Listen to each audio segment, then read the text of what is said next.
Ya, Pak Guru. Assalamualaikum warahmatullahi wabarakatuh. Waalaikumsalam warahmatullahi wabarakatuh. Selamat pagi anak-anak. Pagi. Ya, alhamdulillah pagi hari ini ada yang absen. Oh, 2 orang ya? Ya, sakit yang pertama Rizky sakit, yang kedua izin ya, izin tidak ada yang apa ya. Jadi gini anak ya, pada pagi hari ini Pak Guru langsung saja seperti yang disampaikan pada minggu yang lalu kita sudah belajar coding. Hari ini kita juga belajar coding. Tapi pada yang kemarin itu kita hanya perkenalan, tapi sekarang langsung kita ke materinya, yaitu mengenai tentang kecerdasan artifisial atau yang disingkat dengan KAA. Jadi Pak Guru langsung saja ya anak ya. Jadi mengenal apa itu KAA?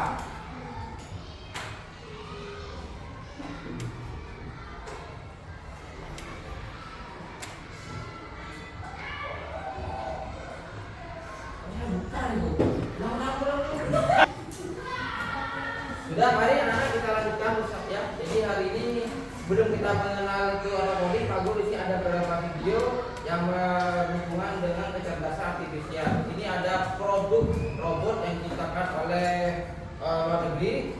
Ini adalah menggunakan kecerdasan artifisial. Silakan lihat dulu ya, kita simak dulu.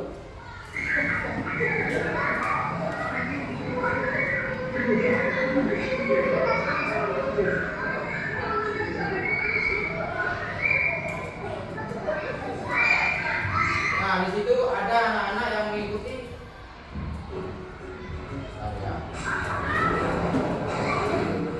Kita ulangi kembali.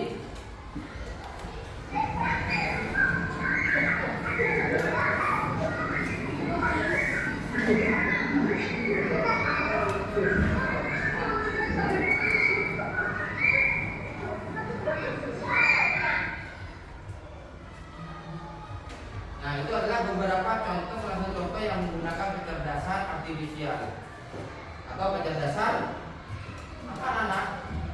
Buatan. Itu adalah kecerdasan buatan.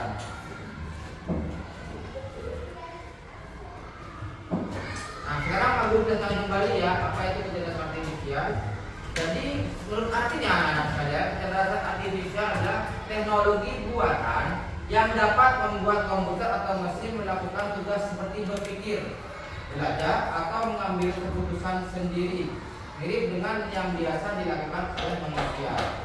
Tetapi anak sekalian, jadi tugasnya ini hanya terpaku oleh yang dibuat oleh manusia. Jadi manusia misal contohnya tadi adalah sebuah robot yang memprogram robot, jadi tugasnya hanya itu saja, berlari, mengikuti teman. Ada juga yang mungkin ada produk-produk lainnya seperti elektronik, misalnya menanam nasi, itu menggunakan contohnya adalah tugasnya hanya menanam nasi. Jadi itu kecerdasan artifisial itu adalah sesuatu yang dibuat oleh manusia. Nah, ini ada beberapa lagi anak-anak contoh ya. For the first time, driver list taxi. Ya, jangan pikir apa masih bersama tidak apa ya. Simak aja ya. Waymo Company announced today their vehicle is coming Kalau back. perhatikan Waymo Attendant itu adalah, jadi mana ada? Tadi ya. Jadi ini kecerdasan yang menggunakan apa itu anak-anak kira-kira? Mobil hantu. Tesla ya. Oh, jadi ini adalah taksi tanpa apa itu? Tanpa orang, atau orang itu disebut apa anak? Pengemudi, betul, tanpa sopir. Ya. Nah, For the ya. first time, driverless taxi is becoming to New York City. Waymo and Wah, itu lihat tuh. driving company Ada yang announced nyetir, today ada. their vehicles are coming back to New York next month for testing. The company says they will operate their Ya, lihat. vehicles with a driver behind the wheel. Bisa belok ke while kiri, ke kanan, seperti apa perintah manusia itu. Apa perintah manusia yang mengemudikan manusia maju. taxis unseen. Itu sih baik. Kira-kira ada pertanyaan apa seperti itu? Do that. Ada kan? Ini termasuk salah satu pelajaran kecerdasan buatan yang diproduksi oleh manusia. Ya, lanjut ya. Lanjutkan. Nah, selain itu ada lagi contoh-contoh mesin cerdas.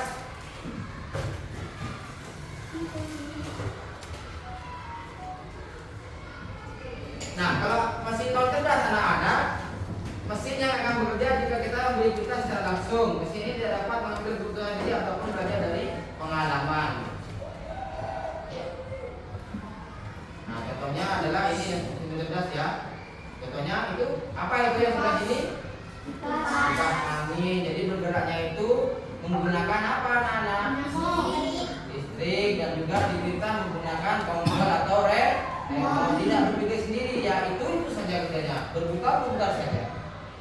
Yang kedua ini apa anak? Tugasnya hanya berputar saja tiap hari itu ya, menunjukkan waktu. Mulai ini tugasnya apa anak? Blender es, buah, cabai dan sebagainya. Batu bisa? Bisa. Ya tugasnya adalah menghasilkan benda-benda yang lunak. Bukan punya tugas sih, bukan. Nah, ini adalah pembersih lantai. Nah, kalau ini cerdas adalah mesin yang menggunakan, kalau tadi kan tidak menggunakan kecerdasan buatan, tapi kalau yang cerdas ini yang menggunakan kecerdasan buatan. Jadi tugasnya itu saja, tapi masih banyak yang bisa dilakukan. Contohnya adalah yang lihat ini ya. Lihat. Robot vakum Xiaomi makin canggih aja nih, bersihin lantai kotor cuma sekali lewat doang cuy, dan peka juga sama seperti ini. 3 tahun pakai Xiaomi Mok 2 Lite, kita coba upgrade ke yang lebih canggih lagi, yaitu Xiaomi S40C. Sama-sama bisa sedot dan pel, tapi sekarang lebih peka sama lingkungan. Ada LIS atau mata yang bisa lihat ruang kita. Jadi kalau kita halangi jalan nih ya, pas mau gunakan pel itu nanti bakal recall sendiri. Dan pengaturan buat membersih ruangan juga ini lebih canggih ya. Komponen gua ada di Vacuum Before Mop. Dan jadi kita bisa mapping ruangan juga ya. Misal di rumah tuh ada 2 ruangan. Nah kita pengen bersihin yang 1 ruangan doang, itu tinggal bisa aja. Terus dia juga pintar buat ngeliat tangga turun, jadi gak bakal bablas tuh ke bawah tangga. Tadi pakai full juga itu kita coba ya buat deep cleaning vacuum pel. Itu bisa 3 kali kamar studio ukuran 21 meter. Atau buat ruangan studio kita yang ukuran 40 meter itu bisa di 2 kali. Sayangnya karena LDF ini lumayan tinggi ya, jadi gak bisa masuk kolong sofa nih. Dan jangan lupa buat ingat bersihin vacuum ini secara rutin, dari kain pelnya sampai sapunya nih. Harga sendiri ini ada di 2 juta. Jadi share dengan kalian yang lagi butuh rekomendasi buat vacuum. Jadi anak-anak, buat anak-anak ini tadi adalah sebuah alat untuk apa anak-anak? Membersihkan debu. Jadi tugasnya adalah ini mesin ini secara otomatis membersihkan debu. Tapi kalau bedanya dengan tadi kipas angin itu dengan bantuan manusia dipencet tombolnya. Tapi kalau ini bergerak sendiri, ada yang kotor otomatis dibersihkan oleh mesin ini. Jadi bedanya non cerdas sama cerdas itu, kalau tadi yang non cerdas dibantu oleh manusia. Tapi kalau yang cerdas ini berpikir sendiri, misalnya itu ada kotoran, ada nasi jatuh depan, dia langsung bersihkan sendiri tanpa diminta oleh manusianya.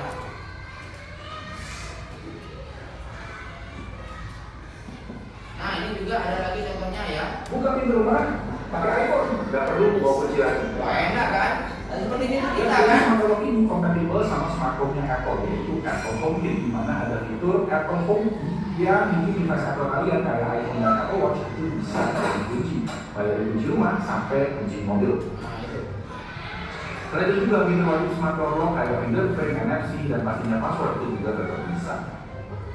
Ada aplikasinya yaitu Akara Home yang bisa dipakai buat sertifikasi fitur-fitur tadi, dan setiap usernya itu kalau masuk ada historinya. Ada one time password juga yang berarti kalau dikoneksi ke Akara via Zigbee. Nah, fitur apa gue ada share di channel Bismata, ini bisa dicek aja di sana. Udah pakai hampir 3 bulan dan sofa, oke banget, nggak ada masalah. Nah, kalau nanya kalau baterainya habis gimana, ini tetap ada fungsi fisiknya dan juga bisa dijangkauan pakai power bank di port USB-nya. Namanya Akara Smart Lock A100 yang bisa. Salah satunya juga ya, jadi gitu.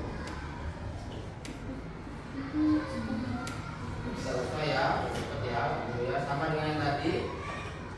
Nah, kalau bertanya sekarang, menurutku apa saja manfaat adanya kecerdasan artifisial atau kecerdasan buatan? Menurut kamu apa saja manfaatnya? Kegunaannya apa saja? Sudah disampaikan Pak Guru? Video? Bisa bersih rumahnya, kemudian lainnya.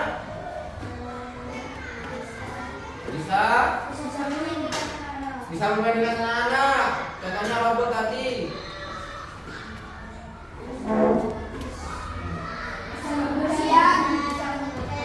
Bisa mengepel lantai. Bisa berjalan.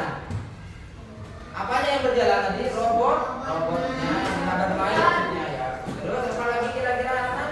Tadi yang bagaimana yang mobil itu? Bisa menyetir tanpa ada sopirnya, bisa mengemudi sendiri, mendeteksi kiri dan kanan dan banyak sebagainya. Jadi manfaatnya banyak sekali. Jadi itu dari penjelasan dari Pak Guru ya. Jadi untuk kedepannya nanti pelajarannya mungkin ada lagi penjelasan dengan topik. Untuk hari ini cukup sekian dan Pak Guru akhiri. Wassalamualaikum warahmatullahi wabarakatuh. Waalaikumsalam warahmatullahi wabarakatuh. Mas.